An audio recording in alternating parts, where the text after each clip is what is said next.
জমি যতই পুরাতন হোক না কেন, ভালো করে পরিষ্কার করে গাছ লাগালে সে গাছে ফল আসবেই।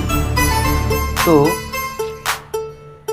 একটা দল কখনোই খারাপ না, তাতে যে দলকে না হয়, আওয়ামী লীগ কন, বিএনপি কন, জামাত কন, যে কোনো দল, বাংলাদেশের যে কোনো দলই খারাপ না।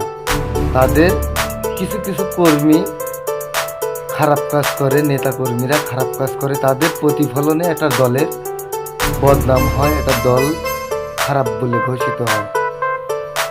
আসলে সবচেয়ে বড় কথা কি, প্রত্যেকটা মানুষ আগে নিজেকে পরিবর্তন করুন, নিজেকে ভালো করুন। সবাই যদি আমরা নিজেকেই ভালো বানাই, ভালো করি, আসলে কখনোই দেশ খারাপ হবে না। দেশ অবশ্যই ভালো কিছু দেবে, ভালোভাবেই এগিয়ে। এটা আসলে আমি কোনো দলীয়ভাবে বলি নেই, বিবেক থেকে বলছি। আপনি নিজে ভালো হন।